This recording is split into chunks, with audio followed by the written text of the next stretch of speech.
Hello. Today we are going to start with the new topic that is cloud platforms and frameworks. We'll see different type of platforms that are there in cloud computing, various type of frameworks that are in cloud computing. And so we'll start with RESTful API discussion. This is the fundamental behind most of the modern cloud platforms as well as cloud frameworks. What is representational state transfer, that REST, which was been very popular for the web service development. So RESTful web services are being introduced by Fielding in 2000 uh, during his doctoral dissertation. What he proposed that there's an HTTP object models are there, and these object he defined it as a uniform resource, and these resources can be identified using uniform resource identifier, which was been earlier in 1994. So he had modernized the old notion of resources in web technologies into the modern RESTful state transfer. So now, what is the intention to do all these things? First of all, he started with intending for invocation of images.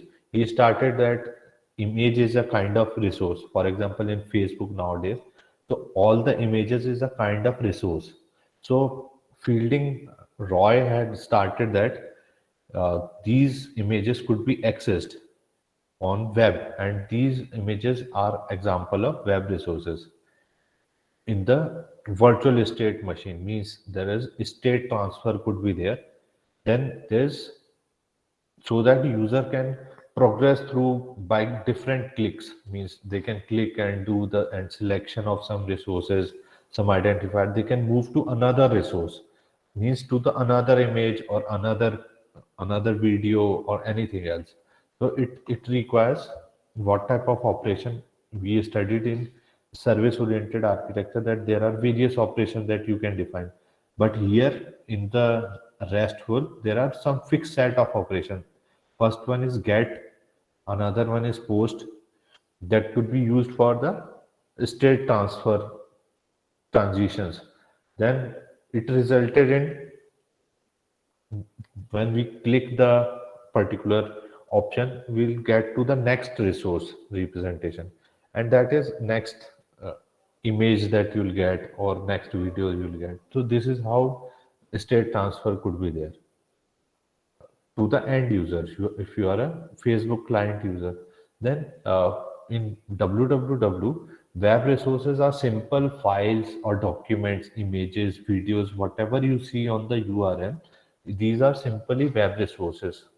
And in the web point 2.0, it is web resources one of the very important topic of study, and this has elaborated from web 1.0 to web 2.0.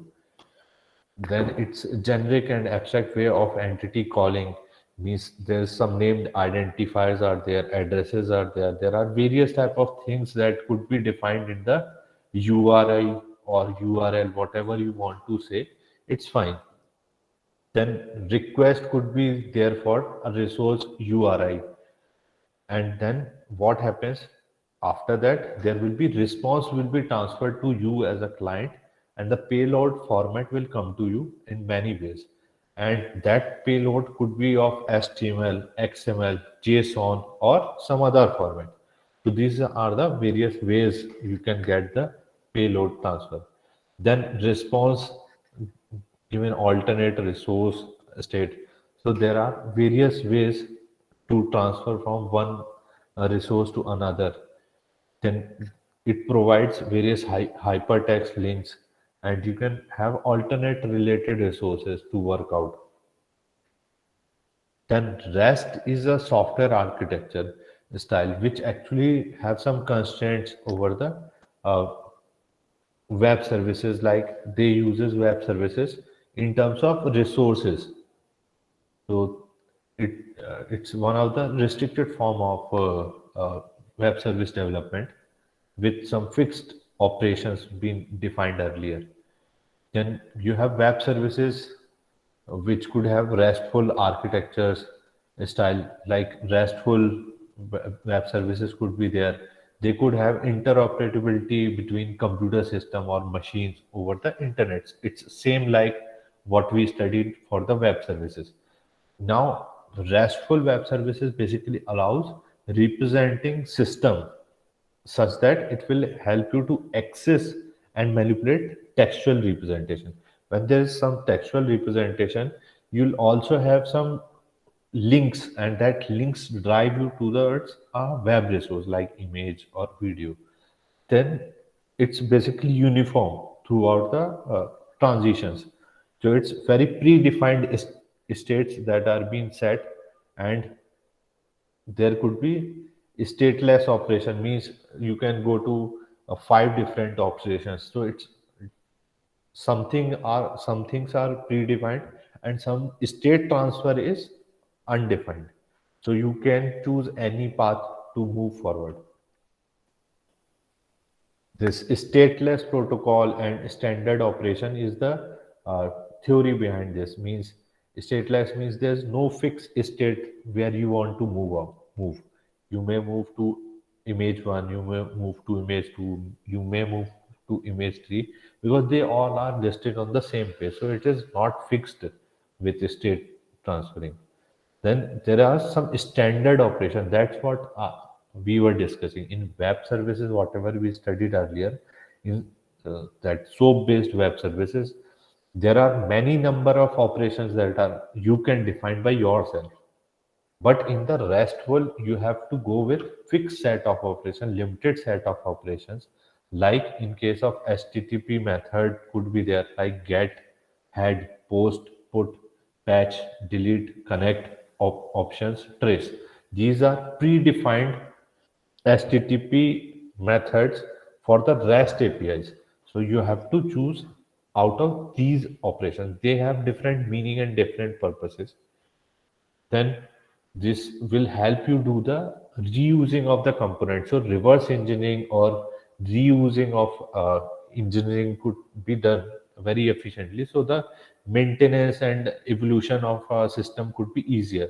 So it's easier to manage or update any system without affecting other components. So the components are basically having some loose coupling, so that you can easily manage and update. It's the same feature like of fundamental web service, soap based web.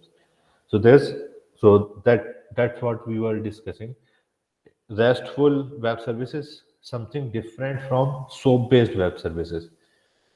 So and their exposes the uh, own set of attribute or the parameters or operations. So in the SOAP based web services, you can define your own operation, whatever name you want to write, it's fine. Whatever way you want to call that operation, it's also been there with SOAP web services. But here in RESTful, it's fixed: get, host, get, post. So put, these are the fixed set of operation, fixed meaning are there. Then these are the meaning that we have to discuss. So operations, what they can do over the resource. For example, get, you want to retrieve some of the resource in our resources like image, document, file, video. So you can retrieve based upon some URI which are given, and REST representation of resources can get a response body. In this response body, you will get the resource.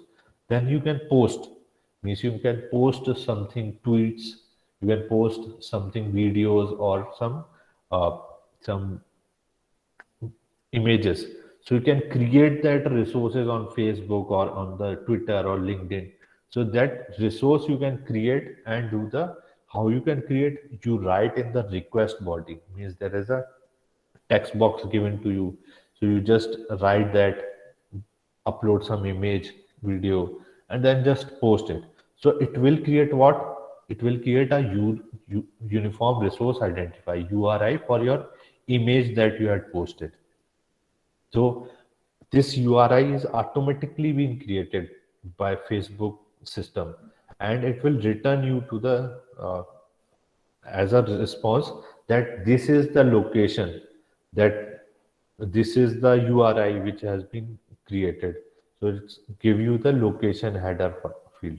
Then put means that it intends to replace an existing resource. For example, image or text you had already put on the posted on the uh, Facebook wall or tweet.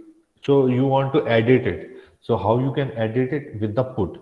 So in the put you put the request body with different text, different image, and you can again, and this you will again put that on the server. But in this case, you will not be created with another link.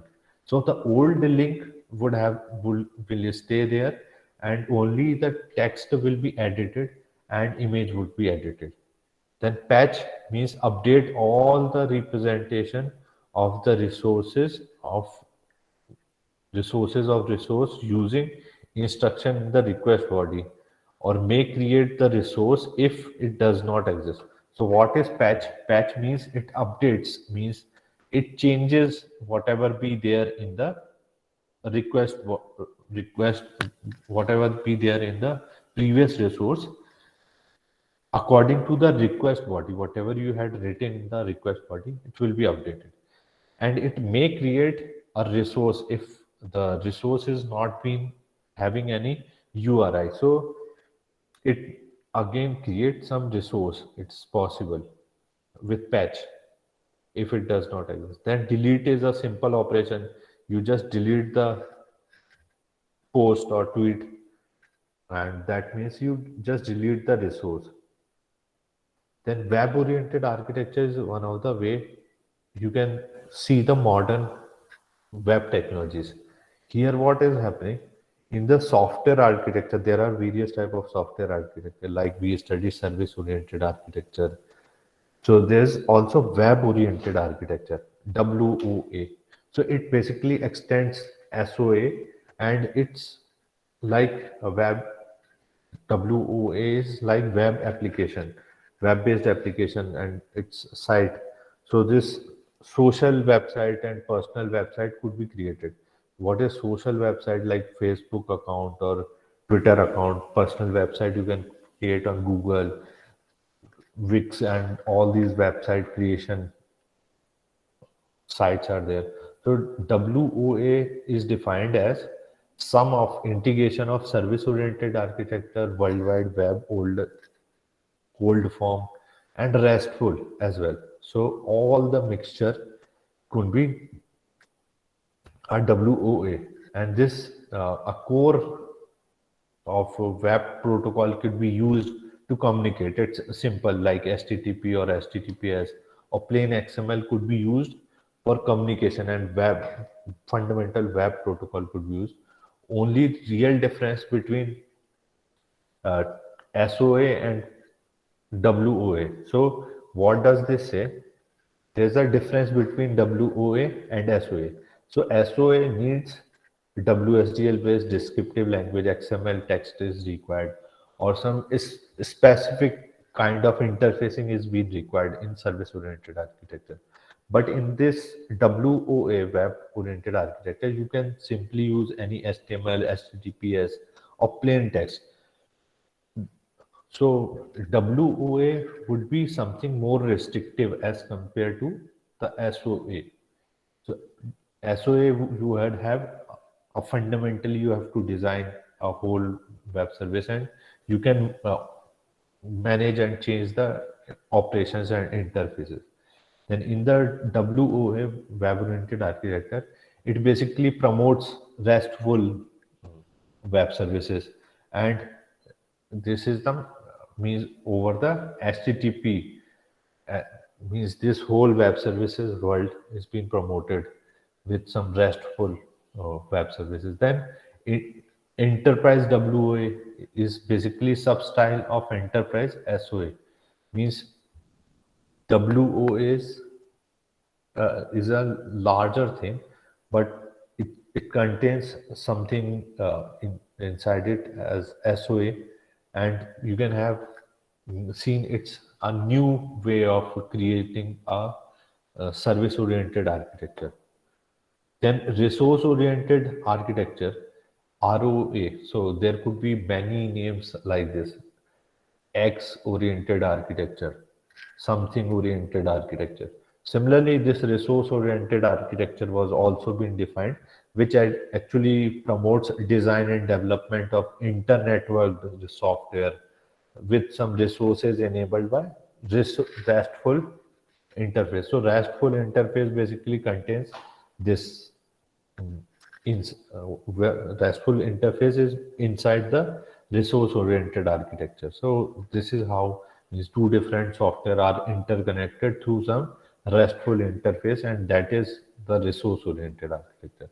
Then web-oriented architecture basically says WOA, web-oriented architecture. Basically, it's substyle of SOA that actually integrates system and user via web of global linked hypermedia based on web architecture. So WOA says that it is more standardized and it could be used by more number of means user could be layman, they could be new and naive, and they can easily access the uh, web-based architecture through some hypermedia, and globally it's easy to access. Then the main emphasis of WOA is generality, and user interface should be standardized, and the API development could be standardized, and so that it would be easier to have the global networking effect.